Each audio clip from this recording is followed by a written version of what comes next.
रासको दोस्रो प्रकरण माया गए पोताने घेर हमें आत्मा तू जाग्यानी केर तो मायानो थयो नाश जो दनिए कीधो प्रकाश केम जानिए माया गई अंतर जोत ते प्रगट थई हवे आत्म करे काई बल तो बानी गाउँ नेह चल लघु दीर्घ पिंगल चतुराई ये तो किवनी छे बराई एनो अर्थ हूँ जाणु सही पण आ निधमा ते शोभे नहीं मारे तो નથી કાંઈ કીવાનું કામ વચન કેવા મારે જાની શ્રીધામ જે અહીં આવીને કયા ગજા સારું મારા ચિત્તમાં રહ્યા સાથ આગળ કહીશહું તેહ પહેલા ફેરા ન સ્નેહ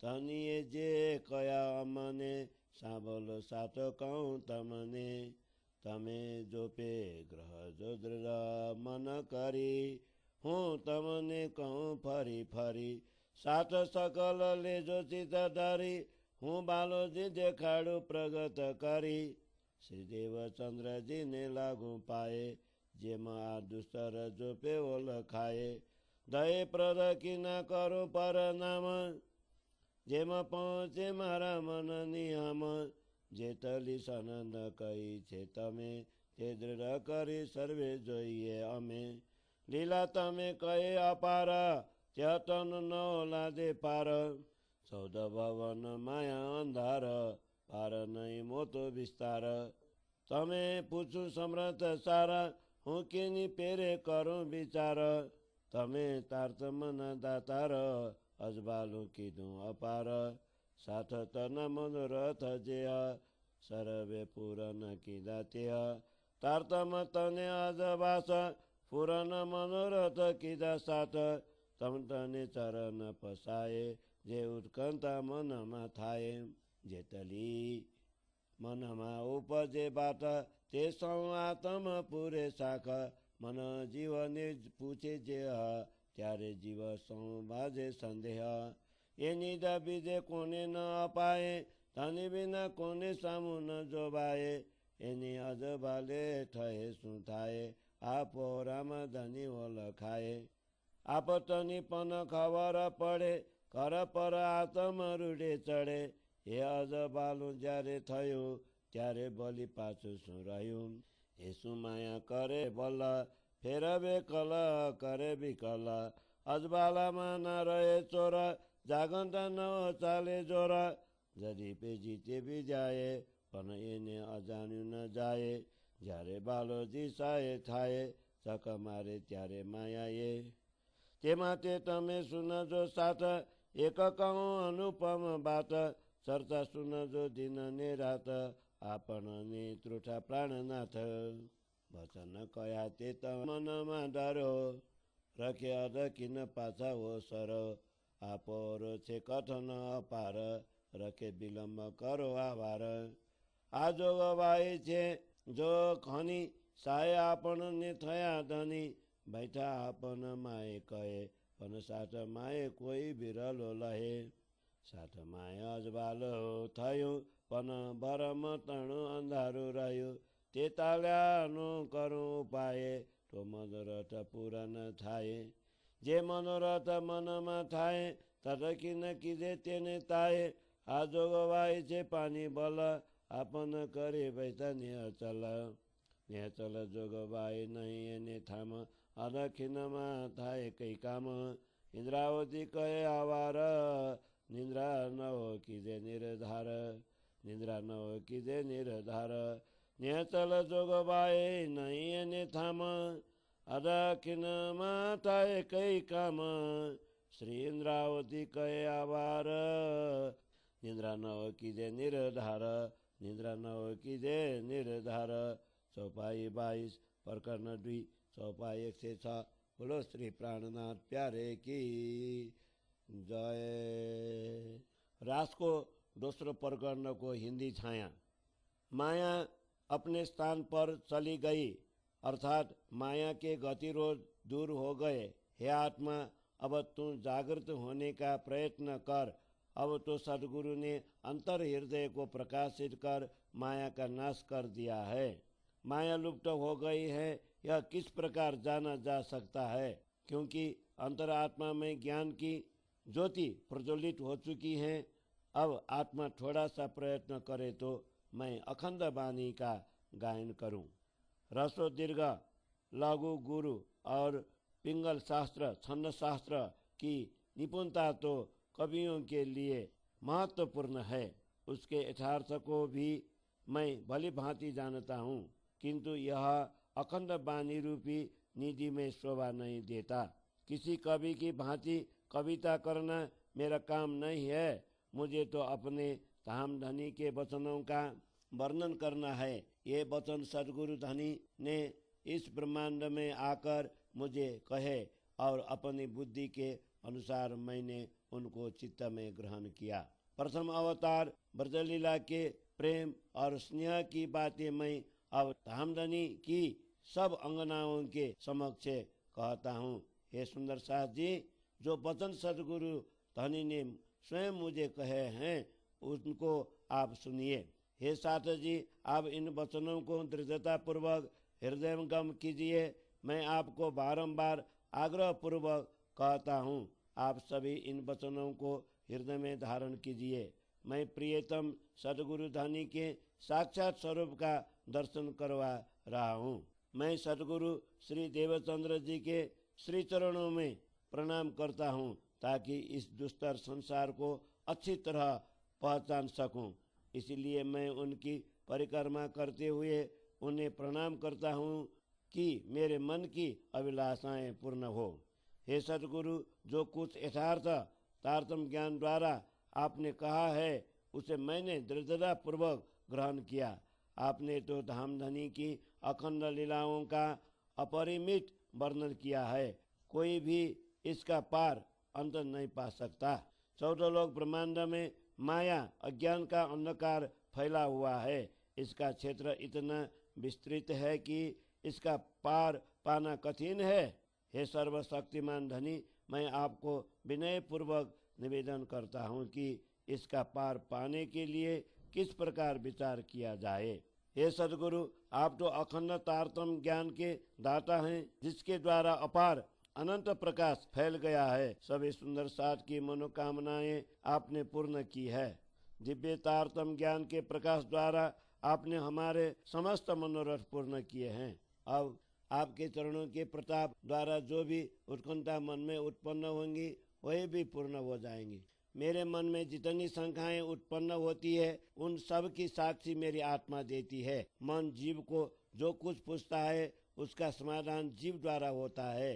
अखंड ज्ञानमय यह निधि अन्य किसी मायावी जीव को नहीं दी जा सकती और सद्गुरु धनी के अतिरिक्त अन्य कोई इसका दाता भी हमारे समक्ष नहीं है। इस तारतम ज्ञान के अखंड प्रकाश में क्या नहीं हो सकता। इसी जीवन में धामधनी और माया दोनों का परिचय प्राप्त हो सकता है। तारतम ज्ञान के द्वारा अपने मूल स्वरूप का परिचय स्वयं प्राप्त हो जाएगा। मूल घर परम धाम तथा धामधनी का स्मरण हृदय में प्रवेश करेगा। जब ये सब स्वयं परम धाम तथा परमात्मा स्वरूप प्रकाशित होंगे तो फिर जानने के लिए बाकी क्या रह जाएगा, अर्थात इसके जानने पर सब कुछ जाना जा सकता है। यह माया अपने बल से क्या कर सकती है? वह युक्ति पूर्वक सद्बुद्धि को दुर्बुद्धि में अर्थात शांति को अशांति में बदल देती है। जिस प्रकार प्रकाश में चोर का जोर नहीं चलता, उसी प्रकार जागृत होने पर माया की शक्ति काम नहीं कर सकती। यद्यपि विद्या के प्रभाव द्वारा माया को जीता जा सकता है, तथापि उसका प्रभाव पूर्ण रूपेण नष्ट नहीं होता, अर्थात माया विद्वानों को भी प्रभावित करती है। जब सद्गुरु धनी की कृपा होगी तब माया कुछ नहीं कर पाएंगी। यद्यपि संसार में बहुत सी विद्याएं हैं, किंतु उसमें अज्ञेय परमात्मा नहीं जाना जाता। जब सद्गुरु की कृपा होगी तब माया दूर होंगी और परमात्मा प्रकट होंगे। इसीलिए हे सुंदर साथ जी, आप सुनिए, मैं एक अनुपम बात कहता हूँ। आप दिन रात धनी की चर्चा सुनी, क्योंकि प्राण प्रियतम सदगुरु धनी हम पर प्रसन्न होकर वाणी को वर्षा कर रहे हैं। हे ब्रह्मात्माओं, सदगुरु धनी के कहे हुए वचनों को हृदय में ग्रहण कीजिए। इस कार्य में आधे क्षण के लिए भी विलंब मत कीजिए। यह समय बड़ा ही कष्टप्रद परीक्षा की घड़ी है, इसलिए इस अमूल्य समय का लाभ लेने में विलंब करना उचित नहीं है। यह मानव शरीर आत्मा जागृति के लिए अमूल्य अवसर के रूप में प्राप्त हुआ है और प्रियतम सदगुरु धनी भी हमारे सहायता के लिए तत्पर है। वे भी अंतरात्मा में बैठकर बोल रहे हैं, परंतु सुंदर साथ में से बिरले ही उनके वचनों को ग्रहण कर रहे हैं। ब्रह्मात्माओं के बीच तारतम्य का दिव्य प्रकाश तो फैल गया, किंतु भ्रम का पथ दूर न होने के कारण अंधकार अज्ञान पूर्ण रूप से नष्ट नहीं होता। इसको दूर करने के लिए मैं युक्ति सोच रहा हूँ, ताकि समस्त सुंदर साथ के मनोरथ पूर्ण हो जाएं। सत्कर्म करने की अभिलाषा इच्छा मन में उत्पन्न हो जाए तो उसे उसी क्षण पूर्ण करने का प्रयत्न करना चाहिए, क्योंकि यह मानव शरीर क्षणभंगुर पानी के बुलबुले की समान है और हम इसे अखंड मान बैठे हैं। यह नश्वर शरीर इस संसार में अखंड और अविनाशी नहीं है। यहाँ एक क्षण में ही कोई घटनाएं घटती है। इसलिए श्री इंद्रावती कहती है कि अब तो निश्चय करके अज्ञान रूपी निंद्रा को छोड़िए। यह नश्वर शरीर इस संसार में अखंड और अविनाशी नहीं है। यह एक क्षण में ही कई घटनाएं घटती है। इसलिए इंद्रावती सखी कहती है कि अब तो निश्चय करके अज्ञान रूपी निंद्रा को छोड़िए। चौपाई 22 प्रकरण 2 चौपाई 106। बोलो श्री प्राणनाथ प्यारे की जय।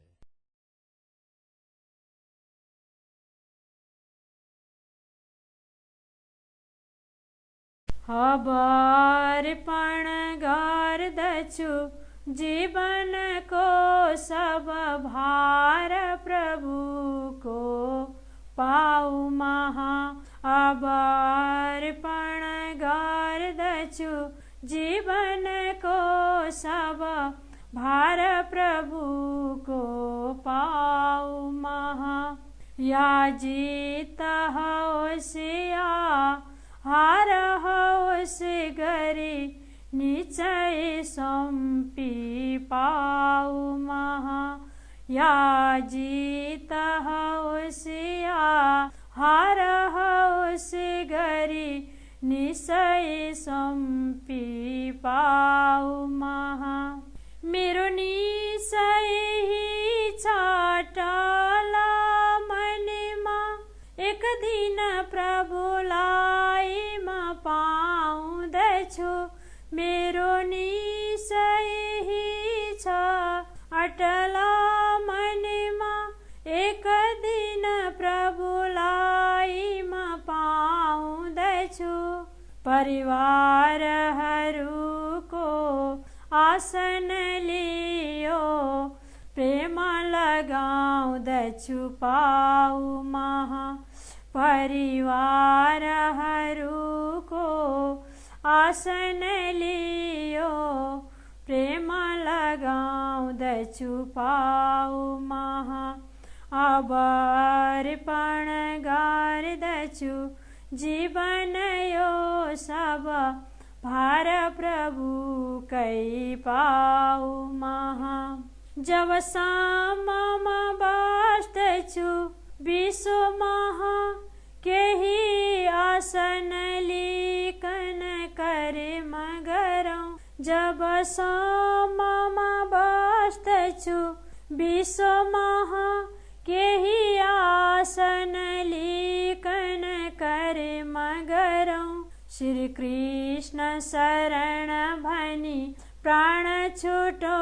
श्री कृष्ण शरण भनी प्राण छुटो। श्री राज प्रभु को पाऊ महा। श्री कृष्ण शरण भनी प्राण छुटो। श्री राज प्रभु कै पाऊ महा। यति बस्नु परेमा बस्छु जगतमा प्रभुको गुण कीर्तन गाई बसौँ यदि बस्नु परेमा बस्छु जगतमा प्रभुको गुण कीर्तन गाई बसौँ गुण दोष सबै मेरो अर्पण हो सब भार प्रभुकै पाऊ महा गुण दोष सबै मेरो अर्पण हो सब भार प्रभुकै पाऊ महा यदि जन्म भएमा जेमा बनौ तर तिम्रो चरणको प्रेमी बनौ यदि जन्म भएमा जेमा बनौ तर तिम्रो चरणको प्रेमी बनौ अब अर्पण गर्दछु जीवन यो सब भार प्रभुकै पाऊ महा तिमी मार ममा अब भेद छ यो महु जीव तिमी परमेश्वर हौ तिमी मार ममा अब भेद छ यो महु जीव तिमी परमेश्वर हौ म छु बन्दन तिमी भव मोक्षक हौ भनी प्रेम लगाउँदछु पाऊ महा म छु बन्दन तिमी भव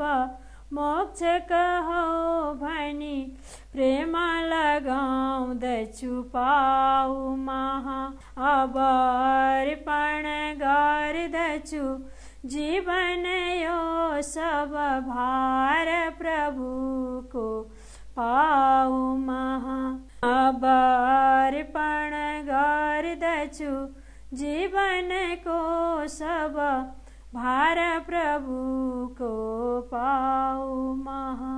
कृष्ण कन्हैया लाल की